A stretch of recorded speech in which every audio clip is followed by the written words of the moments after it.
Hello friend, green shirt channel आपको एक नए ट्यूटोरियल के साथ स्वागत करते हैं। ये क्लास 10 के ज्योग्राफी का पहला चैप्टर का ये कुछ इम्पोर्टेंट टॉपिक है जो रिमेनिंग था। तो आज हम डिस्कस करेंगे सॉइल एज ए रिसोर्स। जैसे कि मैंने लिखा है, मोस्ट रिन्यूएबल नेचुरल रिसोर्स। देखिए, सॉइल जो है ये one of the most important renewable natural resource है, क्योंकि सॉइल के ऊपर ही जितना भी लाइफ है, जितना भी प्लांट्स है, ये जीवित है और ये रह रहा है। इसीलिए सॉइल को एक इम्पोर्टेंट रिन्यूएबल नेचुरल रिसोर्स कहा जाता है। जितना भी वैराइटीज ऑफ लिविंग ऑर्गेनिज्म हैं, वे भी सॉइल के ऊपर ही डायरेक्टली और इनडायरेक्टली वे डिपेंडेंट है। इसीलिए कहा जाता है कि फॉरेस्ट जो है ये हॉटस्पॉट ऑफ बायोडाइवर्सिटी, साथ ही साथ प्लांट्स ग्रो होने के लिए चाहिए सॉइल। देखिए, सॉइल का जो फॉर्मेशन होता है वे हमें थोड़ा सा जानकारी चाहिए, क्योंकि सॉइल का फॉर्मेशन के लिए कई मिलियन ईयर्स लग जाता है, क्योंकि और उसके बाद कुछ ही सेंटीमीटर, ए फ्यू सेंटीमीटर जो है सॉइल का फॉर्म होता है। इसीलिए मैंने लिखा, it takes millions of years to form soil up to a few centimetres. देखिए, सॉइल का फॉर्मेशन का जो बहुत सारे प्रोसेस है, और इसके लिए सबसे अहम जो इम्पोर्टेंट रोल है, जो सबसे मेन इम्पोर्टेंट रोल प्ले करते हैं, इसमें है आपका रिलीफ एंड पेरेंट रॉक, तथा इसे बेड रॉक भी कहा जाता है। साथ ही साथ इसके साथ climate, vegetation and other forms of life, and उससे भी महत्वपूर्ण ये है कि टाइम, इसके साथ साथ चाहिए time one of the most important, क्योंकि आपको पेशेंस रखना है कोई भी कार्य के लिए। उसी तरह ये सॉइल फॉर्मेशन के लिए भी टाइम जरूरी है। जब से आज हमने पेरेंट रॉक रख दिया, सोचिए ताकि ये कल सॉइल बनेगा, बिल्कुल नहीं, इसके लिए समय चाहिए। अब थोड़ा बताता हूँ। पेरेंट रॉक आपको मालूम है, रिलीफ मालूम है। पेरेंट रॉक वो है जो सबसे, जिसे अनवेदर्ड पेरेंट रॉक भी कहा जाता है, ये जो ग्राउंड में सबसे, जिसके ऊपर ये अर्थ क्रस्ट है, या आप कह सकते हैं जो सॉइल का जो कुछ भाग जो है, ऊपरी भाग को, जिसको ऊपर आधार होके रहा है, उसे बोलते हैं पेरेंट रॉक।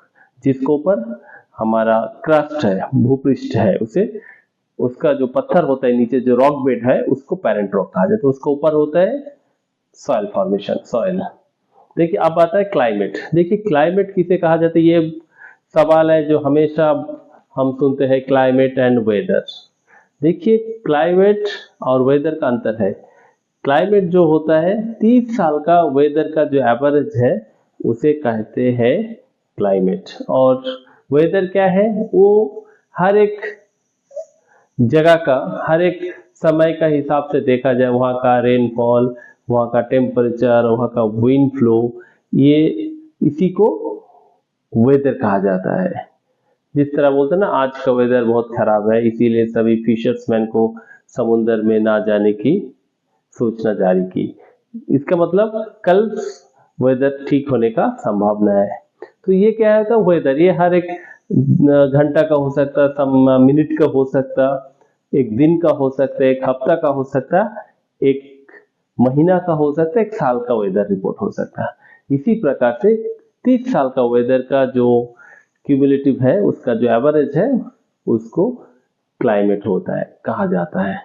क्लाइमेटिक जोन भी होता है, तो मैं खैर बाद में बताऊंगा नेक्स्ट वीडियो में। उसका बाद आता है वेजिटेशन। ये क्लाइमेट बहुत इंपॉर्टेंट रोल प्ले करता है सॉइल फॉर्मेशन के लिए, क्योंकि ये विंड फ्लो, रेन, मॉइस्चर, ये सब इसमें आते हैं।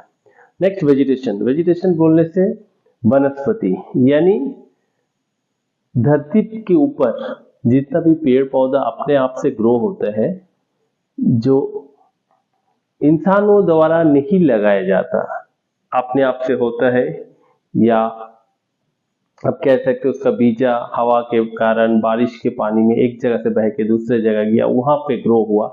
इसी प्रकार से प्रकृति में अपने आप ग्रो होता है जो पेड़ पौधा, उसे वेजिटेशन कहा जाता है। And other forms of life, जैसे इंसान हो, जानवर हो, मरने के बाद वो हम सब बोलते हैं ना मिट्टी में समा जाएंगे, तो मिट्टी बोलने से जो मिट्टी भूपृष्ठ के ऊपर ह्यूमन का जो बॉडी है या एनिमल्स का जो बॉडी है वो मिट्टी में मिलके धीरे धीरे वो ह्यूमस में यानी मिट्टी का एक फॉर्म ले लेता है। एंड सबसे इंपॉर्टेंट फैक्टर है जो समय, टाइम चाहिए। देखिए अभी भी कभी भी देखिए हम लोग न्यूज में देखते हैं या कोई टीवी चैनल में देखते हैं, डिस्कवरी में देखते हैं, कई सालों पहले का कोई एक स्केलेटन मिला है, कोई एक फॉसिल मिलता है, तो ये सब की बहुत सालों समय पहले की बात है, तो इसीलिए समय चाहिए।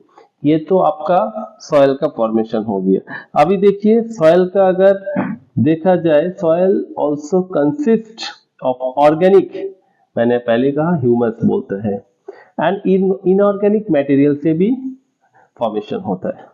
अभी देखिए सॉइल का जो बनता है, सॉइल का जैसे ही इंसानों में देखिए बच्चा है, एडल्ट है, बूढ़े हैं, हाँ बेड रिडन, हम लोग हर एक वैरायटी कैटेगरीज होता है, उसी तरह हर एक लाइफ के पड़ाव होते हैं, उसी तरह बहुत सारे फैक्टर्स है जो रिस्पॉन्सिबल है सॉइल फॉर्मेशन के लिए।